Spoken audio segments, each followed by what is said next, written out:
What's going on, guys? Welcome back to the DreArea Sports Show. I'm joined by Aaron of 49ers First Takes. Aaron, what's going on, man?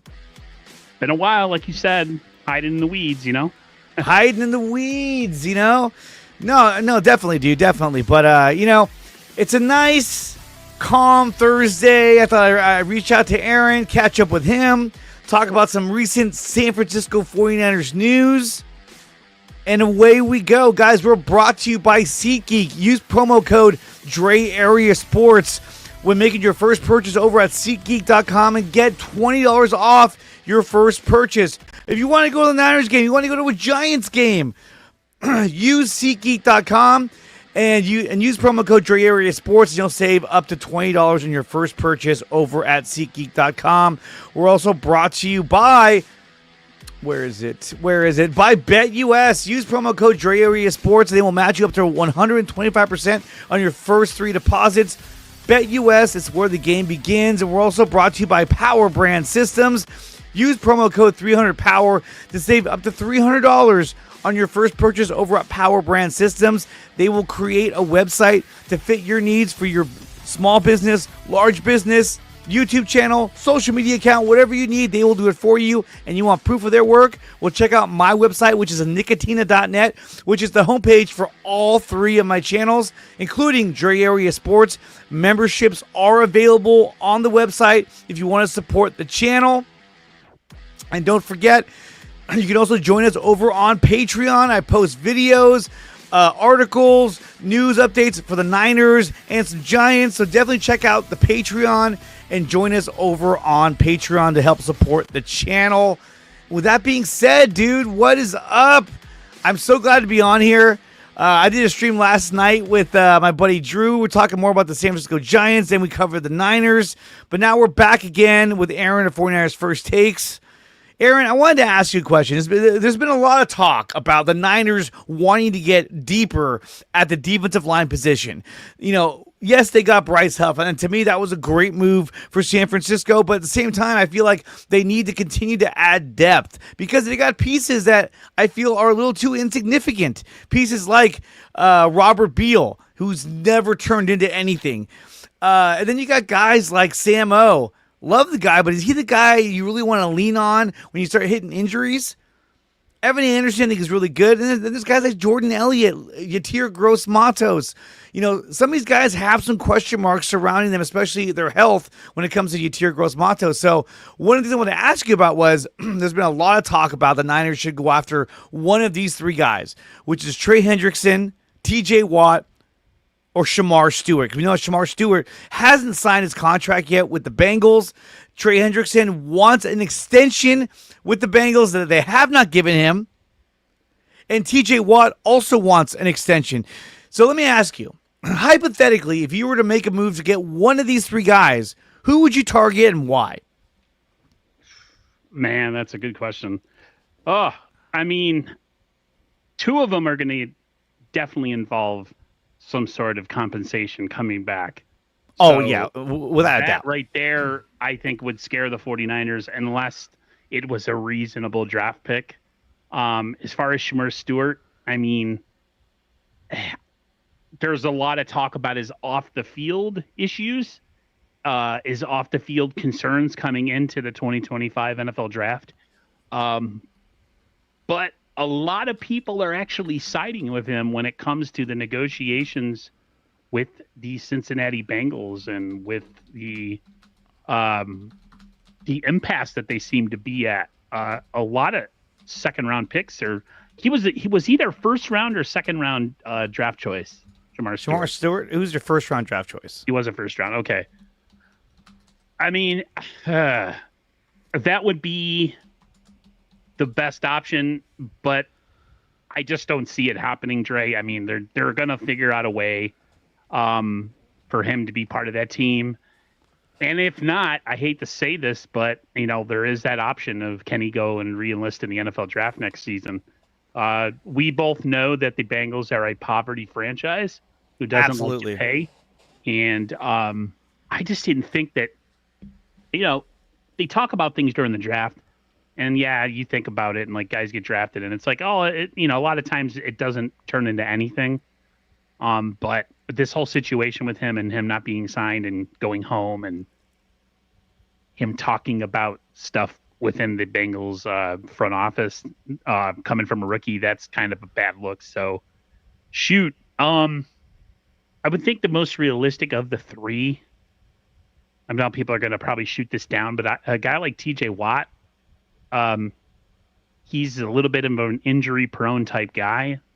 So I think the 49ers, in a make-believe bubble, could offer something compensation-wise to move a guy like TJ Watt. Hendrickson, too rich for the 49ers' blood. The Niners would have to give up multiple first-round picks. At least I would think so, to get a guy of that caliber to come to the 49ers.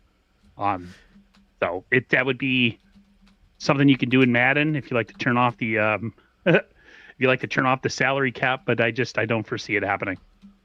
No, and here's the thing too: is that when you talk about a guy like Trey Hendrickson, we're talking about a guy that had 33 solo tackles, that had 17 and a half sacks. That's incredible. On a defense that wasn't very good at all, but he's a stud. He had 2 forced fumbles. So this guy is a huge, he's 6'4", 265. He's only 30 years old. But again, this is a guy that he's already 30. Are you going to bring him in and sign him to a 5-year deal? I don't know if you would. The guy's not going to come here and sign a 1-year deal and hope for a big contract in the offseason. No, that's not going to happen. Is the guy talented? Absolutely. But he's not a guy that fits the mold of what the Niners are trying to do right now. They're trying to get younger. They're trying to get more athletic. And I think that Trey Hendrickson, as much as I like him, I don't think he fits the mold of what they're looking for. Not to mention the contract he's going to want is going to be a huge fucking contract. He's not going to come here on some kind of, team discount. That's not going to happen. And then when you look at a guy like TJ Watt, you're looking at 40 tackles, 11 and a half sacks, and 6 forced fumbles compared to 2 from Trey Hendrickson. Again, this guy's only 30 years old, but again, he's going to want a lot of money. And so when you look at the third option, Shamar Stewart, granted, he's a rookie. He hasn't played. He led the Aggies in pressures last year at Texas A&M. He's only 21 years old. The guy's 6'5", 267. The guy has the mold of a Myles Garrett. This guy has huge upside. He has an intense motor as well. He was the number 17 pick in the draft. If you traded a couple of day 2 picks, maybe next year and the year after, and you got Shamar Stewart, then you essentially drafted 2 first-round picks in this year's draft. And to me, that's huge because now you've added more depth, but not only added depth, but you added more youth to your defensive line. Imagine a true NASCAR package that featured Nick Bosa, Shamar Stewart, Mykel Williams, and Bryce Huff on a 3rd and long. I mean, it's like good night. No fucking chance you're going to have getting that ball off. And so to me, if you get a guy like Shamar Stewart, this changes the whole dynamic of the Niners. I mean, think about how deep they would be at the defensive line position. And not only that, but we know last year how shallow they were, especially when they lost Javon Hargrave. You saw Evan Anderson out there like every day. You saw a lot of Jordan Elliott. Your Yetur Gross-Matos, he was hurt a lot. I think if you get a guy like Shamar Stewart, who's not only a defensive end, but can play on the inside as well, I think that allows you to shed some money. You can get rid of like a Yetur Gross-Matos, or you can shed some of these guys like Robert Beal, who hasn't done much, and allows you to bring in a guy like Shamar Stewart with huge upside, huge talent. He's got talent, versatility, a high motor. This would be a game changer for me if they were to get Shamar Stewart. Because we saw last year how bad they were defensively. Everybody just ran right through them like diarrhea. I mean, there was no way of stopping anyone's running attack last season, especially when we got midseason and on. There was no, I mean, it was like you and I could have rushed for 25 yards if we tried. And that's the problem. And so I think when you have an opportunity to do a move like this, I say you do it. Now, will they do it? Probably not.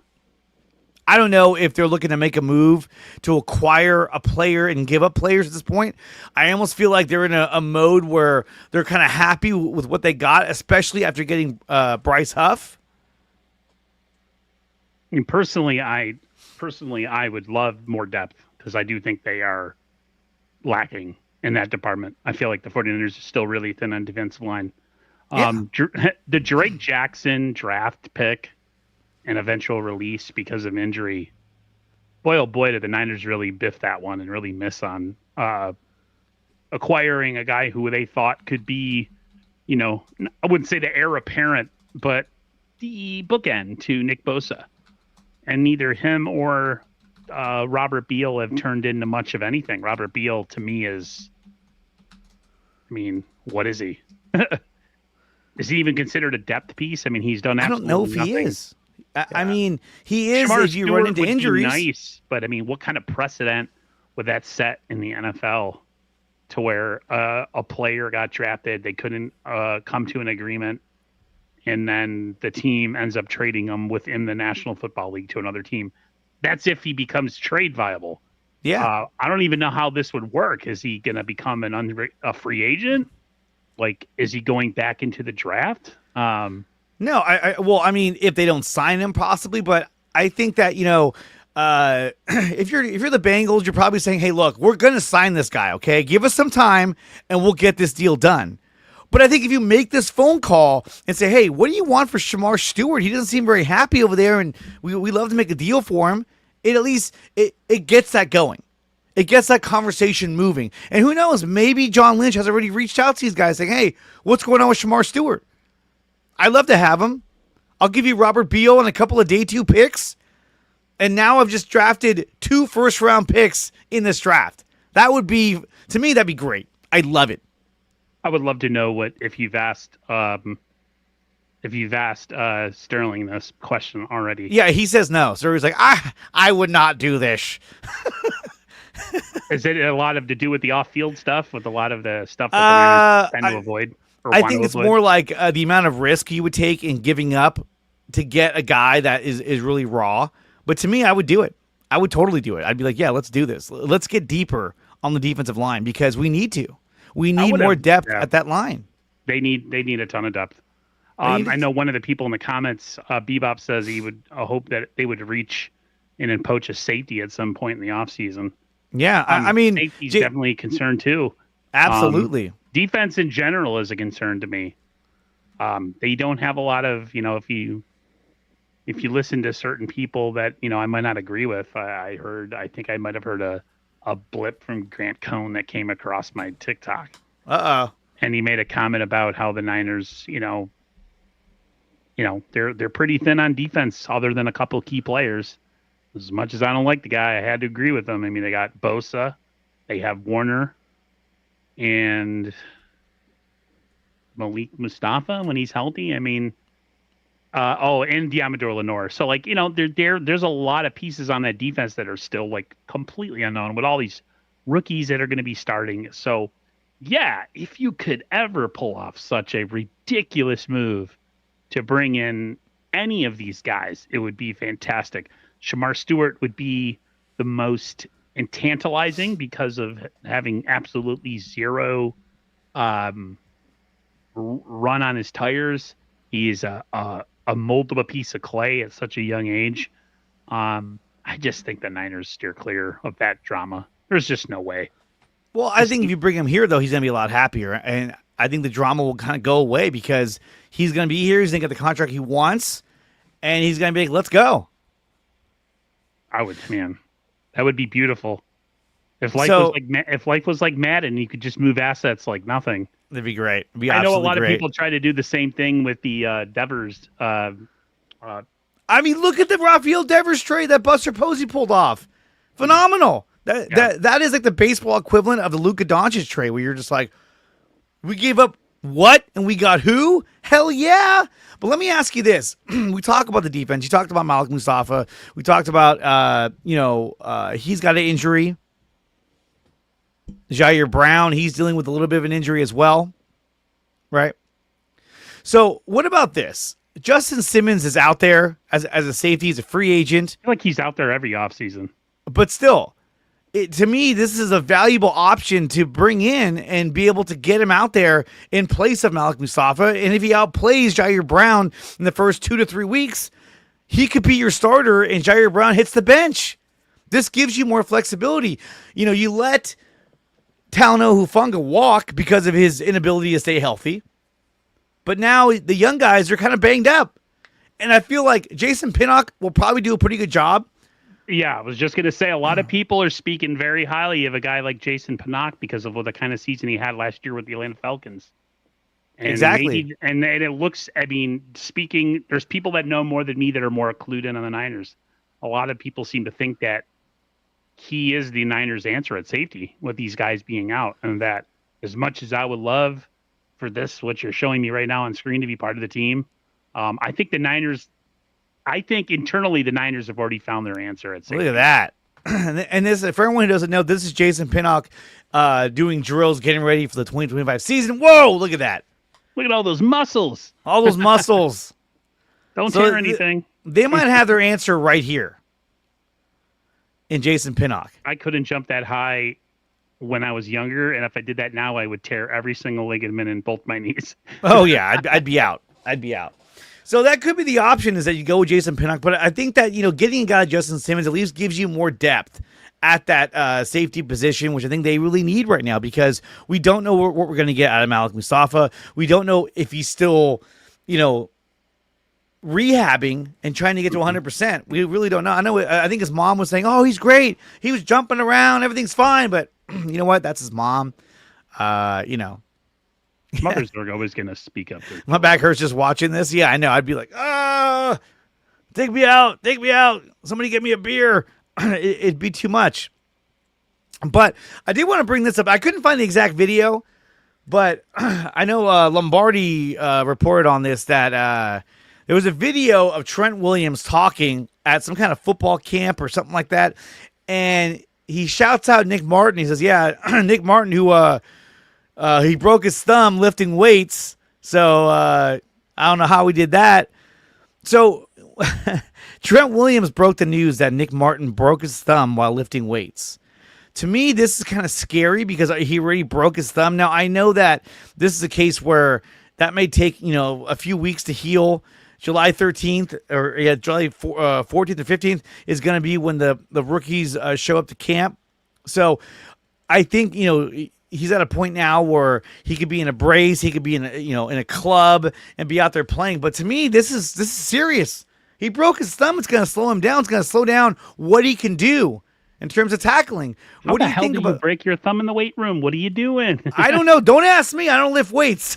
Because I know that the players have access to the weight room, for what Kyle said, even though they're told to get away, that they could come to the facility. Was somebody eating something before they went and lifted weights, and the grease or the cheese filling on a Danish or something get on his fingers? Like what? How? What are we doing, man? Come on. I don't know, dude. I don't know. It's crazy to think about. But he broke his thumb.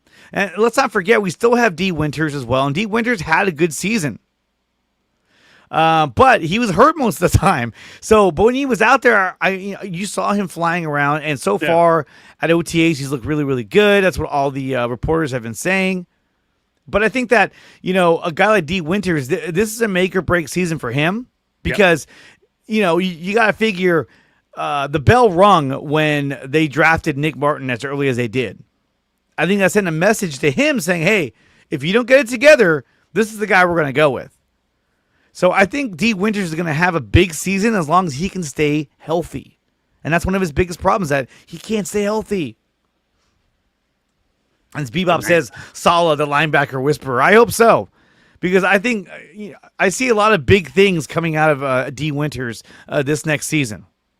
I feel like the 49ers are counting on Saleh being the difference maker with such a young and inexperienced defense. I really believe that. I've asked that to Sterling. I've asked other people too. I'm like, the Niners could have eased some of the pain of losing certain guys by bringing in other big names.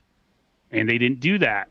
And I asked Sterling at one point, I said, does the addition or re-addition of Robert Saleh compensate for the loss of some of the veterans that we've had on this team. And he seems to agree that it is to some extent. Like, we're so confident what Saleh could do with this defense, even with these young guys, that the losses of, Teleno Hufanga and the losses of a guy like Dre Greenlaw don't hurt as much. If you had an inexperienced defensive coordinator like we had last year, then the worry goes through the roof. So Nick Sorensen, oh my God, he was awful. Bring in Sauce Gardner.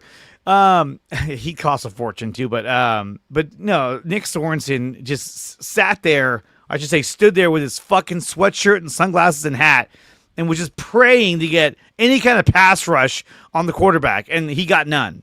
Nothing. That was a disaster. I would have rather that they gave Brandon Staley that job. At least if he failed, you could say, well, at least they brought in a defensive coordinator. He just didn't work out. Nick Sorensen, you were like, why did we hire this guy? Like, I know he got promoted from being the DB coach, but this guy looked like he was way in over his head.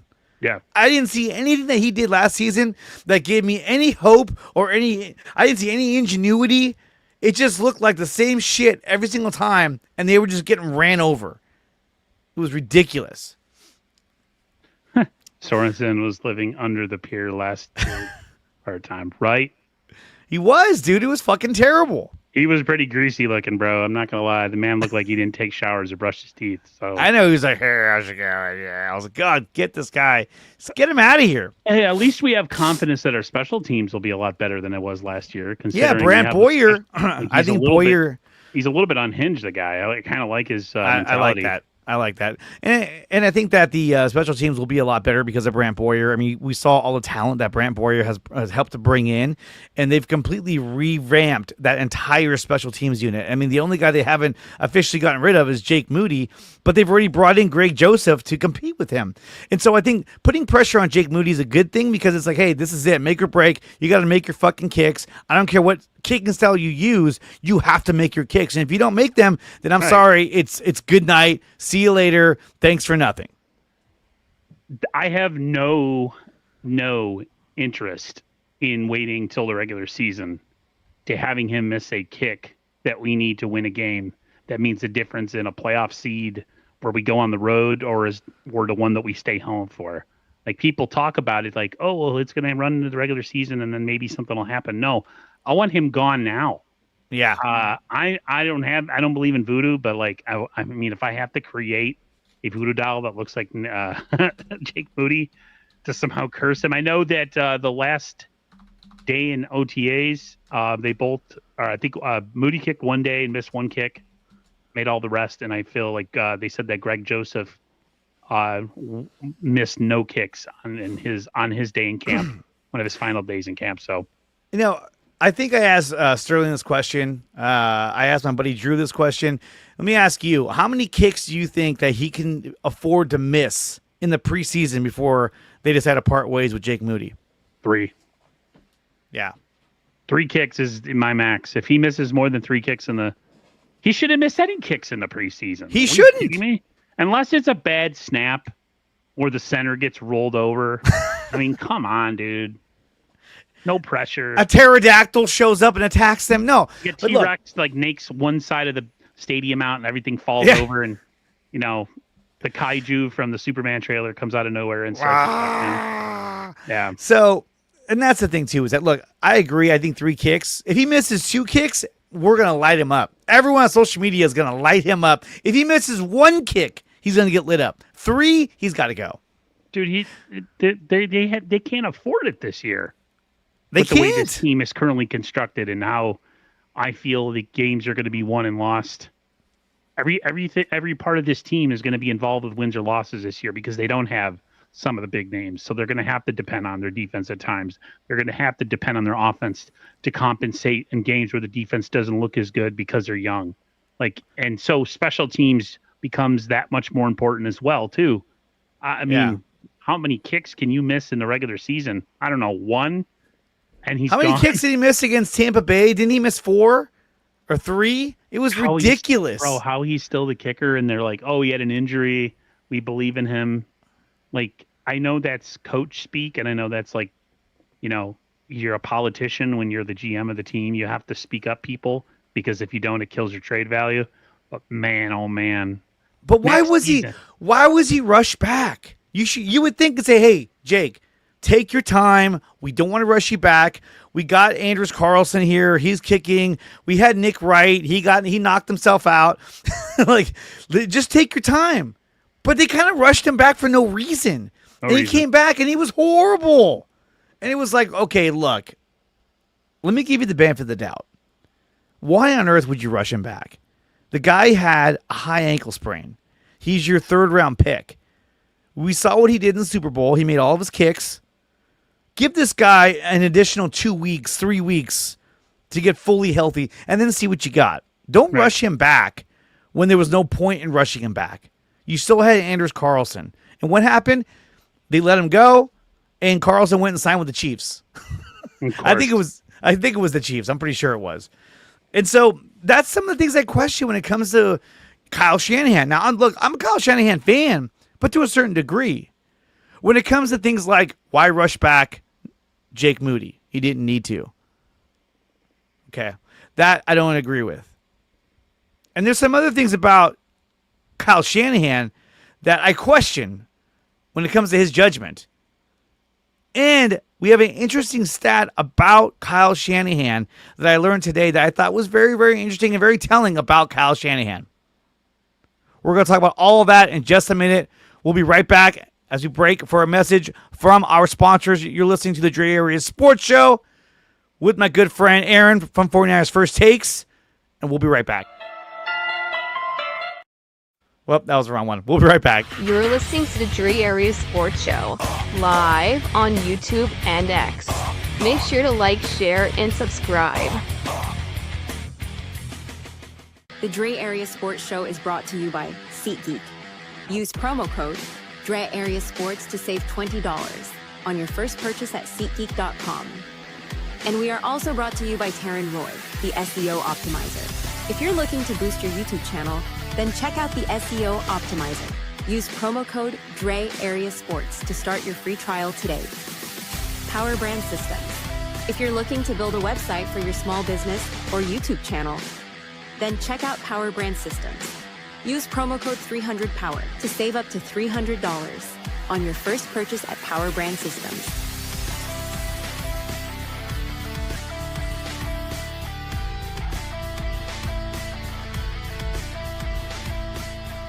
So we talked about an interesting stat about Kyle Shanahan, and here it is right here. Where is it? Oh, that's why. Yeah. There it is. Kyle Shanahan has never been Coach of the Year.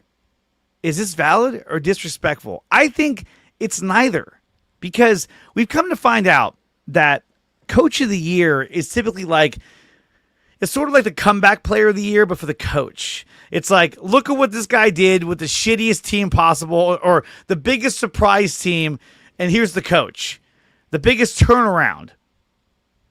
And so I don't think that Shanahan is a guy that, he's been successful for a long time now. If he got them to the Super Bowl on his first year, that's Coach of the Year status. But I think Coach of the Year status comes if he was to have a year like this year where they have a team that's considered to be less talented by a big stretch and somehow gets them into the Super Bowl and win it, possibly. Like, that has to be an option for Coach of the Year. I don't know what is going on with my camera on this website for some reason. It's jacked up. But, yeah, that to me, like, taking a team like this team this year, with all the veterans that were let go and all the cash that we had to eat in order as far as just gutting this team to trying to get back under the, with the whole Brock Purdy situation, I think that would be something. I don't think he gets any credit with a roster like we've had the last couple of years. He doesn't. A lot of them will be like, oh, anybody could win with that roster. So it's not a big old deal. You know what I mean? Let's look at some of the recent winners of this award. Oh, what the hell is this? Oh. And you look at some of these guys, right? Obviously, Sean McVay, how we turn them around. We look at Kevin Stefanski. He's won that twice, actually. But in 2023, they had the best defense in the NFL. And they got into the playoffs on a team that was not supposed to do anything. Brian Dable, I think he should be fired by now. But he turned that team around. They had a magical year. Kevin O'Connell. They were already successful. This past season, they were borderline dominant successful until they got to the playoffs. And then Sam Darnold turned back into a pumpkin. But Kevin O'Connell, he turned that thing around. So he won that. And you see John Harbaugh and Jason Garrett, Ron Rivera. But a lot of these teams. It's amazing that you don't see Andy Reid on any of those. You don't see Andy Reid. Why? Because they're already successful. Yep. He has talent around him. And so it really goes to the guys that have to step in and turn things around for the organization. And that's why they win that Coach of the Year. Could he win it this year, like you were saying? I think so. I think there's definitely a chance for that because of all the rookies he's got, but probably not because they'll say, well, he's got McCaffrey, he's got George Kittle. Yeah, they're still going to downplay him. Yeah, exactly. You got Nick Bosa, Fred Warner. But I think here's the thing when it comes to the Kyle Shanahan. Here's some of the things that I don't like when it comes to Christian McCaffrey. People ask him, are you going to kind of manage McCaffrey's load? And what's his answer? Christian's going to do what Christian does. No, he doesn't. You're the coach.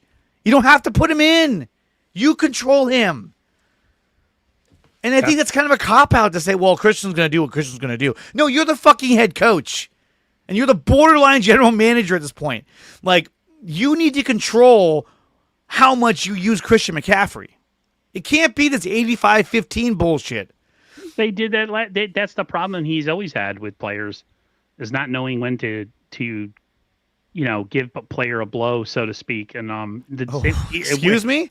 But Deebo Samuel is a good example of that. He burned him into the ground.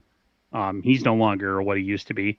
And then, Bobby Turner kind of comes from the same line of thinking as he does, where you ask Bobby Turner the same question. It's just like, why take somebody out? If they're successful, let's keep them going. And I don't believe in that mindset. I believe you have multiple running backs for a reason.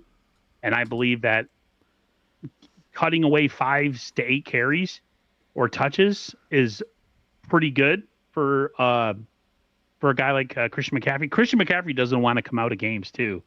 So he doesn't. He's not one of those guys that likes to, Deebo used to love to sub himself out all the time because he was so out of shape and fat. And he was always tapping on his helmet a lot of games. You never see that with McCaffrey, which is a detriment because I think McCaffrey just got worn down in 2023. I mean, they used the piss out of him. And they used him a lot on the stretch to the playoffs where we lost in Philly. I feel they overused him that year too. So, yeah, you're right. It is. Kyle's stubborn, and I feel like in order for Kyle to ever get over the top, like Andy Reid, like a lot of these coaches that are close to just haven't won it, there has to be some wholesale changes to how he does things. And one of those things is not overusing players and giving players a breather. And using your depth the way that it's designed instead of saying, well, we are being successful. Why take them out of the game and ruin a good thing? Well, I don't know, because you want him to be around in February, but it's like, dude, you traded up and you got Isaac Guerendo, who showed some incredible athletic ability last year, especially later in the year. You drafted in the 5th round Jordan James out of Oregon. You have to utilize these guys. Please use them, please. But you have a very young running back room. You got Christian McCaffrey. You got Jordan James, who's a rookie. You got Guerendo, who's a second-year player. And then you got Patrick Taylor, who's like, yo, I'm here because I'm experienced. I don't find Patrick Taylor to be anything. I'm not buying No, I don't either. And so that's why it's like, look, I get it. Christian McCaffrey he means a lot to this team. He means a ton to this team. And we're going to talk about that in just a few minutes. But at the same time, it's kind of like, look, dude, you have to manage his workload. You cannot do what you did to him in 2023. You can't. After having bilateral Achilles tendonitis, You can't just say, "Here we go, go, go, go, go." Give it to CMC. Give it to CMC. No, you have to manage his load. And I want to see more of Jordan James. I want to see more Isaac Guerrero. And if we get leads in these games against easy teams, then we have to lean on guys like Jordan James and Isaac Guerrero to put these games away. Give Kyle Juszczyk a carrier for. I don't care. Oh, Kyle Juszczyk. But what do you think? Do you want to see more? Yeah. Do you want to see more of the other running backs? Yes, absolutely. Absolutely. Why? Because it elongates the 49ers' depth, and it gives guys like him a breather. So in February, when we need him to be that all or nothing back that we had him in 2023 and down the stretch, you got to have him be fresh. Yeah. I don't understand the mentality of using one player and sacrificing the rest of your depth. And every year they always have this issue where they blow through all the running backs. They do. So, and you know what? Mike Shanahan was also guilty of that. Yeah. Shanahan would just run through his running backs. But he always found new ones. He found Reuben Drones, who had one good year. Obviously, Terrell Davis. His career was pretty short, but still, he found him. You think about that. Like, Terrell Davis had probably one of the best 5-year runs in the National Football League. Oh, incredible! A running back has ever gotten. But he was a unfortunate sacrifice of the Shanahan and Bobby Turner way of doing things, which is if a guy's successful, keep running him. He's injured? So what? That's okay. Just run it off. And then you have all these like fresh young backs that could come in. Like Isaac Guerrero, I would love to see his maturation from last year into this year. Mm-hmm. I don't know if we're going to, Dre. I just don't know. Kyle, I love Kyle and John. I love what they built, and I love what they've continued to try to bring in and make a team that's worth, has a chance to compete every single year. And I'm all good for that. I'm kudos to the both of them. But Kyle has these things that are preventing him from being that other level of head coach. Yeah. And one of those things has to do with the fact that he doesn't know how to manage his depth and give guys breathers through the course of the season. He takes advantage of people, and he doesn't know how to. I just don't understand. Like you're up, like you said, you're up in a game. You're up, 12 points in the fourth quarter. Why the hell is Christian McCaffrey still out there? He should be iced up on the bench, ready to go home. If it's like the Super Bowl or the playoffs, I get it. Yes. But in a regular season game going against a weaker opponent, you got to give this guy more rest. You have to gradually build up his usage as the season goes on. When you look at Terrell, I just almost said Terrell Owens. When you look at Terrell Davis, from 95 until 98, he played 14, 16, 15, and 16 games a season. His last season in 98, where he played 16 games, he rushed for just over 2,000 yards. And then in 99, 2000, 2001, he played in 4 games, 5 games, 8 games. Career was over. So he had 4 years where he was absolutely dominating out there. A 2,000-yard season where he had 21 touchdowns. But he ran him into the ground.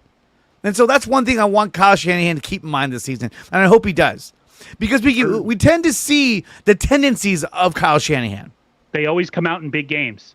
Well, always. And then he gets impatient, too. He'll start forcing the ball. He'll start throwing the ball. And you're like, you can see it happening in front of you. You're like, dude, don't do this. I know what you're doing right now. Don't do this. But he does it anyway. And so it makes me concerned that does this guy have enough self-control? He's a great offensive mind. He does a lot of things really, really good. But he has these tendencies that tend to haunt him every single season. And it worries me. It really does. It really does. So we talk about CMC. And we talk about how we want Kyle to manage his workload. But what can we really expect out of CMC? When you look at the end of the year, rushing-wise, do you think, is this the guy that gets over 1,000 yards rushing, or do you think he's under 1,000 yards? This is going to be weird to say, but I hope he's under. I hope they're able to have a more of a committee backfield where he still be number one. But I would love to see his carries and touches be minimized. I would him over 1,000. It scares me. I know 1,000 is kind of like not a big deal nowadays. Like 2,000. Well, he has to have at least 10 games where he gets over 100 yards. I think he can. I think he'll definitely get over 1,000 yards. I actually think he's going to have a huge bounce back season. Obviously, yes, he has to stay healthy, but so does everybody else.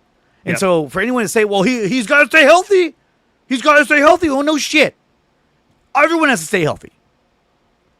But I think that when it comes to Christian McCaffrey, this guy's capable of rushing over 1,000 yards. I want him down the road. I want him in late. I do too. Season. I don't care about. It's a 16-game season. 17 game.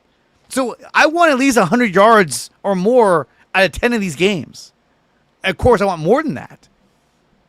But it's really going to depend. Like, a big thing is how Jordan James and how Isaac Guerrero hit their running lanes early in the season. Kyle loses a lot of patience with guys that fumble too. He does. He loses, and that's why he loved Mitchell so much, because Mitchell didn't fumble. He knew he wouldn't fumble. Guerrero, he's fumbled. McCaffrey doesn't really fumble unless he's playing the Chiefs in the Super Bowl. Then he fumbles. It's the only time. Fuck that whole game up. Yeah. I still can't get over that. I'm still mad about it too, and there's nothing we could do about it. That's unfortunate. Nothing we do about it. It's just fucked. Totally fucked. But what I would like to see, though, is I would love to see Christian McCaffrey used as a receiver out of the backfield. And when you watch his highlights in 2023, we saw a lot of McCaffrey coming out of the backfield, lining up in the slot, and then on a quick slant, a quick shot to McCaffrey, first down. Or just line him up as a receiver. I would love that. Come up with some new offensive, what do you call, design, where you have Guerrero in the backfield as your starting running back.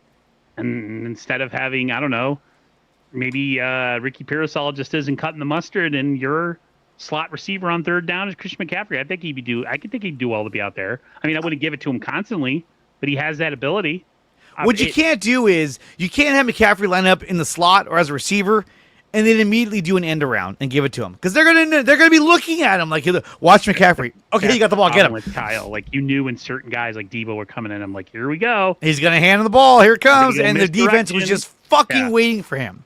And Debo was like taking dirt naps constantly because he couldn't break tackles anymore. And he just looks stupid. He's like, oh damn, they got me. So let me ask you this: without Debo Samuel, do you think it affects the Niners offense in a negative or a positive way in 2025? I don't think it changes anything because he had no impact last year. Yeah, to me, they're not losing anything. I know a lot of people say, "Are you kidding me?" For everything he's done for this team, yeah, he did for like season, 2019 and 2022. He was pretty fantastic. Yeah. But what did he do? What did he do last year that can't be replaced by a litany of younger guys? Yeah, I agree. They're not missing anything. The guys on those broadcasts, they try to go, the Niners lost Debo Samuel. But they're talking about him as if he was the same Debo he's been, and he wasn't. He wasn't. Not at all. We were all calling him to be gone in the middle of the last season. Some of us maybe early in the early part of the season. He just looked like he was dragging ass. The only time I ever was happy is when he punched a freaking long snapper and kicker. I wasn't even happy about that. I was like, bro, what are you doing? Do that behind closed doors. Don't do it right in the middle of the field. Don't fucking push him in the face and then say, oh, you know what? I want the football. Give me the football. And then you fucking drop footballs. You drop touchdowns. It's like, you know what? Yeah, you did this to yourself. And he fucking left because he's a fucking coward. He knew that he made himself look so fucking dumb last season that he was like, dude, I got to get out of here. It's not going to work out here anymore. I think you should trade me. What do you think about Kittle having his back? Because we were all clowning him. I tweeted that he looked like a 45-year-old overweight man like I am. The way he was moving on the practice field. Well, let's put it this way. If there was a video of you talking on a podcast and someone said, oh, it looks like Aaron's lost a step or two, I'd be like, hey, how can you say that? That's his first fucking episode with that guy. He doesn't even know him yet. Like, he's still learning how to jive with this guy. What are you talking about? Yeah. So, look. That's his boy. They're friends. He's going to stick up for him, and I get that. I understand that. That's what you do. Welcome to social media, baby. But still, he looks slow as fuck. He looked overweight. He did not look good. well, it's whatever. I mean, that's it. You're right. That's his boy. But what is, I don't know, what does Kittle expect? If you got people from the Cone Click calling out freaking Christian McCaffrey and saying that he looks like, he lost a step or two and that, they're concerned, there's no way Deebo Samuel's going to be safe, Well, yeah, and look, to say that Christian McCaffrey has lost a step or two, I'm sorry. I said this when I was on with Sterling. Look, I don't have a problem with those guys. They're gonna do what they're gonna do. They're playing the game. I get it, but the fact of the matter is this: Grant was there, and he probably said to himself, "What could I post that would get people so fired up?" Oh, I know. He looks slow, and then he didn't just post that, but he played the narrative. If people questioned him on it, he reiterated. Exactly. It wasn't something. And look, what did Jesse say? He said the same exact thing, and he says, the clips I've seen of CMC don't look very good. He's lost a step or two. The clips you were getting were from Grant, who was probably telling you, "Hey, look, he looks slow." Look, like I said, I don't have a problem with those guys. They're doing their thing. I don't agree with some of the stuff they do, but to me, anyone who knows anything about YouTube, that's exactly what they were doing. They know drumming up, drumming up interaction. It worked. If it gets haters like me to get all hot and bothered about stuff because I'm a hater, that's what I do. I hate. You're a hater. I'm a hater, dude, all the way. Big time hater. I've always been cut, but that's just my personality, though. I just like to stir the pot. That's everybody. You're a hater.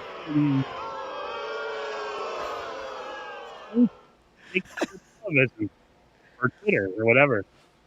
No, but it works, and that was a good way to get the offseason rolling. Yeah. Well, what doesn't get people's blood freaking raging quicker than when you say Christian McCaffrey looks slow as hell? Yeah. And we're concerned about the season. The moment I read the post, I was like, "Oh, you motherfucker! I know exactly what you're doing," and everyone jumped on it. And then look, including me. He's playing the game. He's playing the game, and that's just the way certain guys roll. It's not how I roll, but hey, it is what it is. But do I think he looks slow? No, I don't. No, I don't think he looks slow at all. In fact, I wasn't there, though. And, I talked to Sterling just like you do, and Sterling said he looked pretty good. Yeah. You're never going to see anything full speed. Never.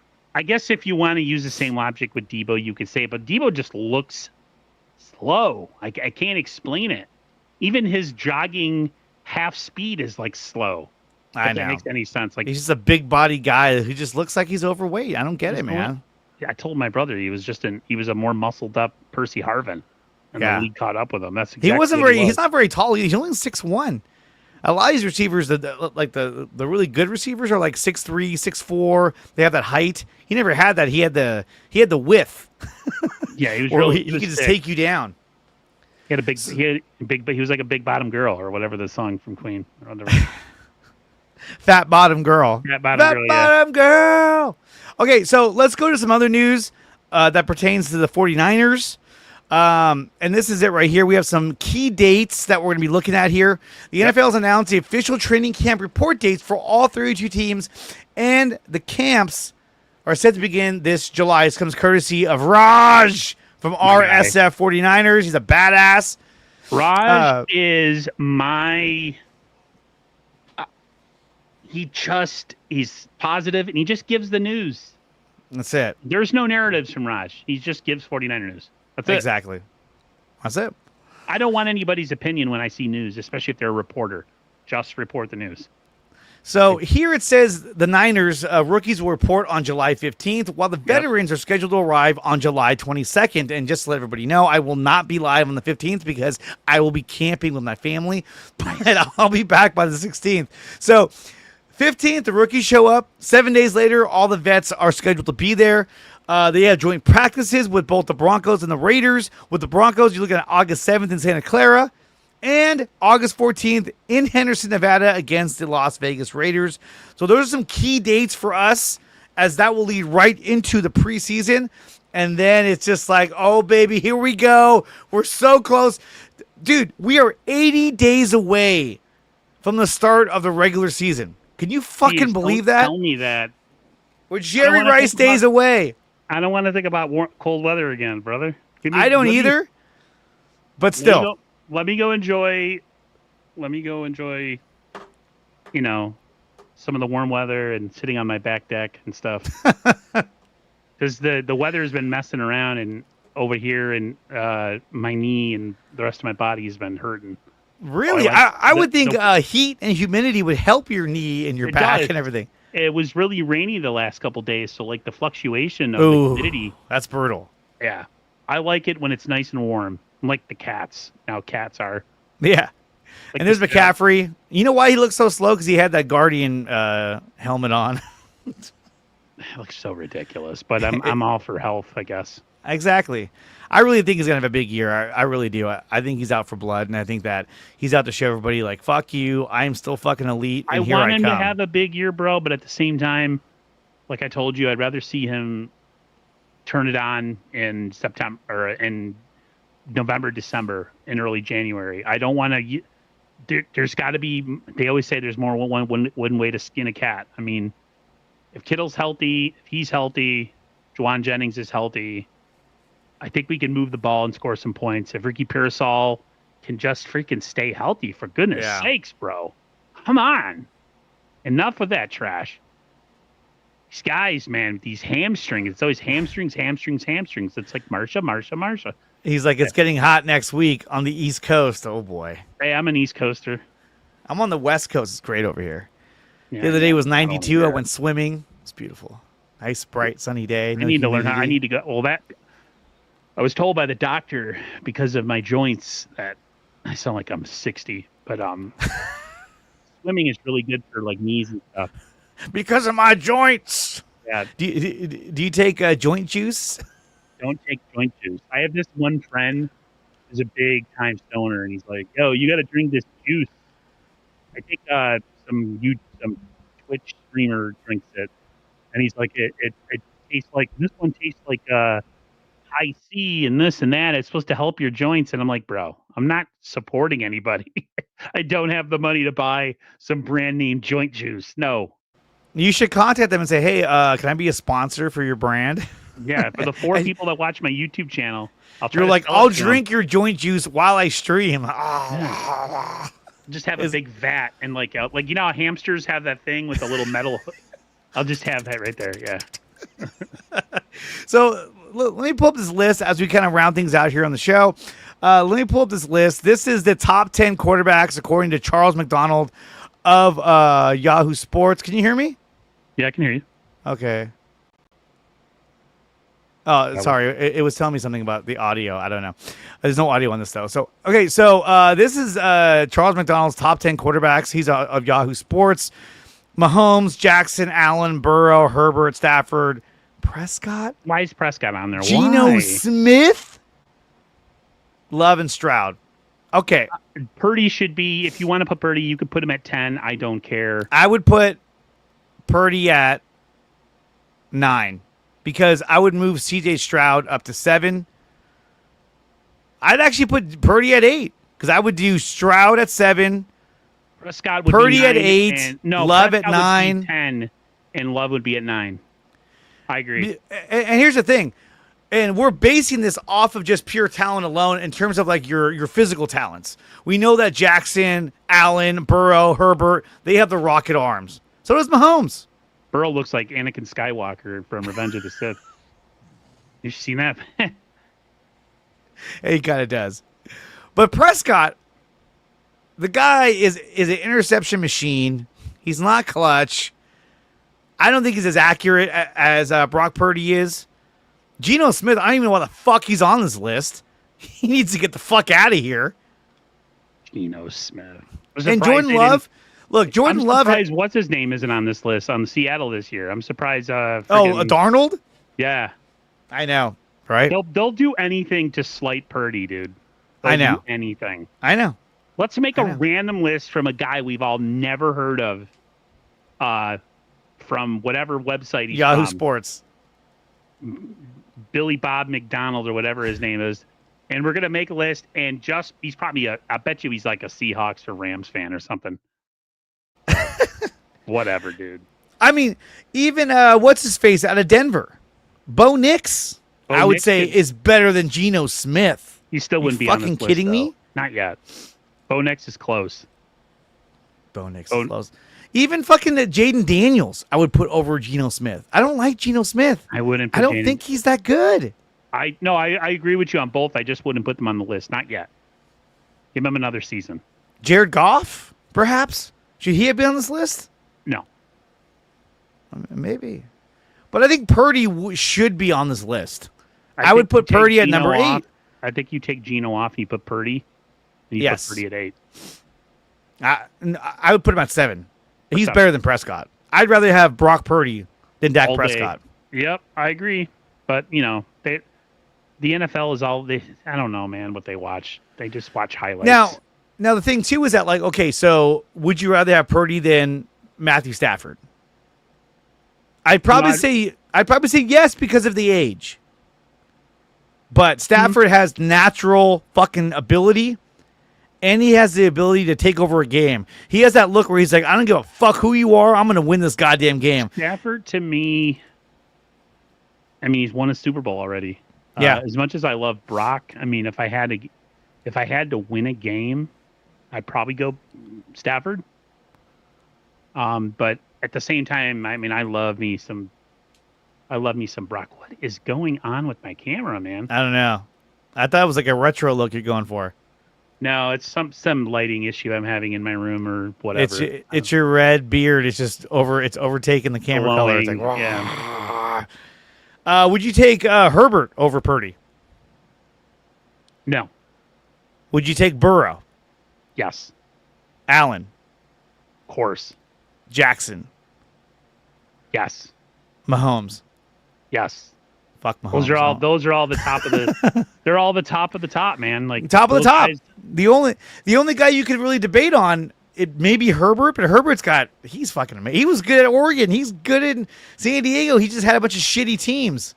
Now that he's got Harbaugh for another year, I think he's going to really develop Justin Herbert into a much better quarterback. We'll see. Stafford's got a couple years left at most, and he's done. A lot of 49er fans are like, oh, he's going to get hurt this year. You watch. I'm like, what, are we going to hurt him? Like, how is that going to happen? Yeah, we're going to give him the old Tanya Harding. Right before the game, he's like in the tunnel, like, my knee. Why? Why does this have to happen? You see Michael Williams in the background, like hiding. Samo. In his hand. Yeah, Samo. Somebody. Robert Beal. I did something to help the team as you cut me. Yeah. Well, guys, that's going to do it for the DreArea Sports Show. I want to thank Aaron for coming out here and talking some Niners football. Aaron, where can they find you and all your content? 49ers First Takes YouTube channel. Something's going on with my camera. I have to figure mine out. Yeah, I'm like all blurry right now. It might be StreamYard partially, but I have some issues. 49ers First Takes YouTube channel and TikTok and X and Instagram. Kind of quiet right now. Not much going on the channel, but things are going to heat up. I will probably be on with DreArea Sports and Sterling Bennett and everybody else in about another 4 weeks. So I'm looking forward to it. I think so. So am I. The season is on its way. It's only 80 days away, everybody. That's crazy. It's almost here. 80 days. 80 fucking days. Isn't that some shit? See, here it goes again. I don't know what's... Maybe you got to shave. I don't know. No, it's my aura. You know, I have an aura. Yeah, you're just fucking glowing right now, dude. I'm an angel. Are you an angel? What? An angel. Sorry. They say Phantom Menace. What is it? They say they come from the moons of what was the planet? I forgot. Like Diego or Diego, yes. They say that they live around the moons of Diego. That's what the deep space pilots say. Pilots call it. Yeah. Oh my God. Oh God. All right. We'll see you guys next time. Until then, go Niners, and we'll talk to you next time. I'll be live again next Wednesday for the DreArea Sports Show with Drew and Dre, and I'll be live tomorrow night with my good friend Mr. Sterling Bennett as we'll be talking about probably the same shit we talked about today, but hopefully some new breaking news. And we're going to touch a little bit on the Rafael Devers trade, as both of us are huge Giants fans. So, guys, until next time, go Niners, and we will talk to you next time. Peace! Thank you for watching this video. If you want more of this content, then check out some of these recommended videos right here on your screen. Make sure you like, share, and subscribe to the channel. And if you want to support the channel, you can do so by going to my website, which is nicotina.net, and there are memberships available under DreArea Sports.